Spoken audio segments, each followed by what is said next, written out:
السلام عليكم، ازيكم عاملين ايه؟ شايفين بقى المكشكشة؟ طريقة سهلة وبسيطة وغير مكلفة جدا جدا جدا. ليه نروح نشتريها من بره ب450 يعني؟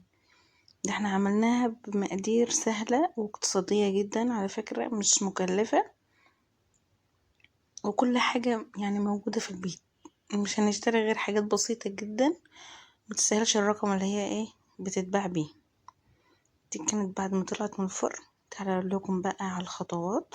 خطوات سهلة، ويعني زي ما قلت لكم في البيت، حاجات في البيت. لو هنشتري حاجات بسيطة واقتصادية جدا ومش يعني الحاجات اللي احنا بنشتريها اصلا مش مكلفة جدا. تعالوا اقول لكم، انا جبت بقى كوبايتين من اللبن، اي نوع لبن عندك. جبت معلقتين من كريم بيستري، بيستري كريم.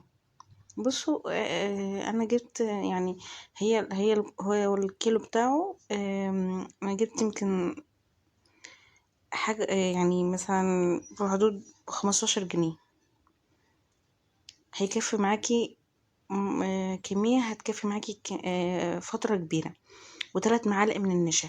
هنبتدي اقلبهم كده على البارد، لا فيه سكر ولا فيه اي حاجة بقى، هو الكريم بيستري والنشا. 3 معالق النشا ومعلقتين من كريم بيستري. هنقلبهم كده على البارد وارفعهم على النار. ابتدي اقلب فيهم كده لحد ما يتخن القوام، يتقل القوام معاكي.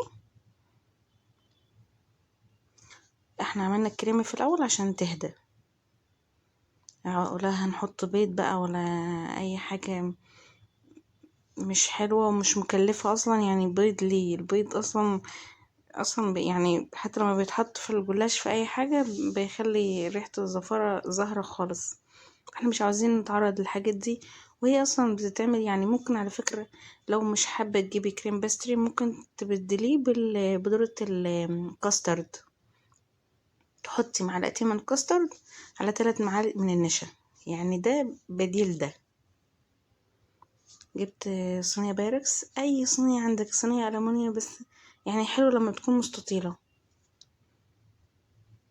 نبتدي بقى، نبتدي اول حاجة لازم نحط في السمن، ندهن السمن ونحط في القعر بتاع البايركس ورقتين ورقتين، ولازم نعمل على الجدار بتاع الطاجن اللي هنعمل فيه او الصينية، عشان الكريمة لما نحطها ما تطلعش بره. بدهن بقى بعد كل ورقتين، بدهن سمن. هبصوا، بحاول الجوانب بتاعة الصينية بحاول احط لها جلاش، بحيث ان هي زي ما قلت لكم الكريمة ما تطلعش من بره. واحنا هنحط كام طبقة، اللي هو يمكن هنحط نص لفة الجلاش، هنحطها في الجوانب يعني كده. وهنطلع الحروف بتاعتها من فوق، بحيث ان هي زي ما قلت لكم الكريمة لما نحطها ما تطلعش بره الصينية ولا كده. زي طبقة عازلة كده بنعملها.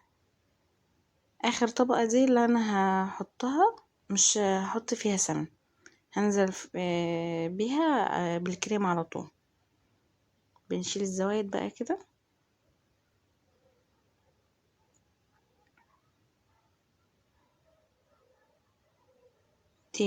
دي مش الأخيرة، هحط آخر ورقة تاني، مش هحط فيها ورقة مش هدهنها سمن.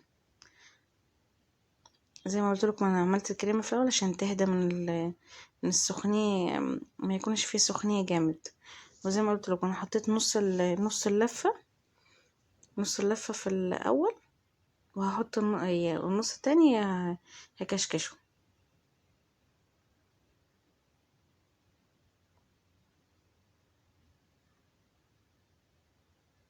الخطوات بعملها معاكم واحدة واحدة عشان إيه اقول لكم يعني طريقتها سهلة، وعلى فكرة يعني ما اخدتش معايا وقت خالص.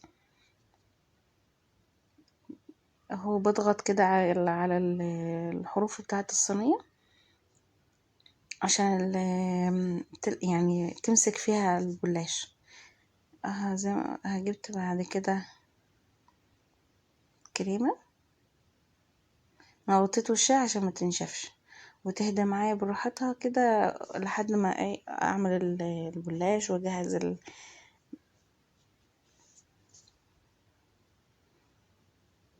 اهو بفردها واحده واحده بحيث ان هي تاخد الصينيه كلها، يعني تتحط في الصينيه كلها وما تبقاش طبقه اعلى من طبقه. احاول اسويها كده.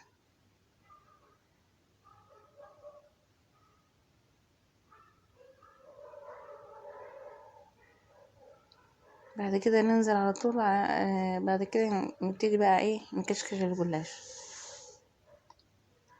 فاكرين ايام احنا صغيرين بقى لما كنا بنعمل مروحه؟ هنطلع واحده اهو زي ما انتوا شايفين معايا، وهلف معاكم كذا واحده عشان تشوفوا. طريقتها سهله جدا. احنا بنطلع يعني بنضغط واحده قدام وواحده من ورا زي المروحه بتاعت زمان لما كنا بنلعب بيها. كنا على طول المروحه دي لازم نعملها في المدرسه واحنا يعني احنا بنلعب وكده. كانت ذكريات حلوه جميله خالص. ومفيش مشكله حتى لو الورقه متقطعه عادي تتلف. هي زي ما قلت لكم واحده فوق واحده من تحت.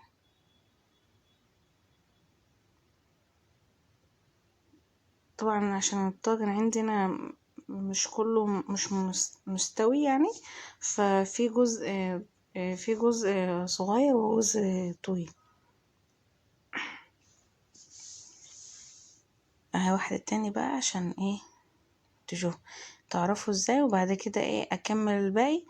احنا يعني هنحطهم جنب بعض بحيث ان احنا نملي الفراغات وفي نفس الوقت مش هنضغط جامد بحيث ان هو يبقى اللي هو ياخد لون وشكل وكده. هبصوا انا عملت الكمية بتاعتي زي ما قلت لكم، نص من تحت ونص كشكشته. هبتدي بالفرشة كده مش يعني عشان ما اعملش الشكل، بفرشة كده من فوق وهنزل بالسمنة اهو. بحط في الجوانب كده في الحتت اللي هي متكشكشة دي بحيث ان هي يوصلها سمن وما تبقاش اللي هو مكتومة، مش وصلها سمن كده.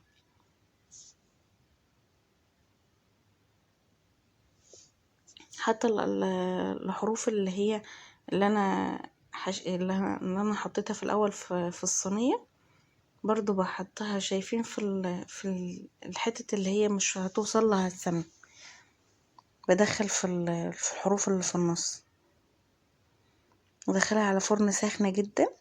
هي ما تاخدش وقت. شايفين بقى شكلها لما طلعت تحفة جدا وسهلة. ويعني لو كنت فاتحة الصوت كنت سمعت صوت القرمشة. طبعا التزيين ده براحتك، عاوزة تزينيها ماشي، مش عاوزة ماشي. انا حطيت بندق، عاوزة هي تحط لها فستق، عاوزة تحطي عاوزة تحطي جوز هند، مش عاوزة تحطي، ده اختياري. ولو عاوزة تقدميها على كده، عاوزة تاكليها على كده يعني بعد انا حطيت لها السيرب تقيل. انا كنت حطاه في التلاجة فحطيت لها بعد ما طلعت على طول من الفرن اهو. حطيت لها بندق تزيين كده عشان الشكل بس. زي ما قلت لكم هي بتتقدم بره بحليب مكثف. انا عملته قبل كده، هحط لكم الرابط في اول كومنت، او تعملوا السريع بقى اللي انا عملته قبل كده اللي هو طريقة اللي هو الحليب بس، حليب وسكر. ده السريع اللي هو في الكبة. اللي هو لبن بودرة على سكر بودرة وفانيليا. هنزل لكم الفيديو بتاعه برضو. وهي بتتقدم كده في المحلات بقى اللي هي ب450 دي مش مستاهلة جدا. هي شايفين ممكن تاكليها على كده كريم بستري تحفة جدا، مخلي الكريمة جميلة جدا. او ممكن تاكليه بالحليب المحلى المكثف، طعمه تحفة جدا يا جماعة، جربوها. يا رب يكون الفيديو عجبكم، وعجبكم اشتركوا في القناة وفعلوا زر الجرس عشان ان شاء الله تلاقوا فيديوهات تاني. والسلام عليكم ورحمة الله وبركاته.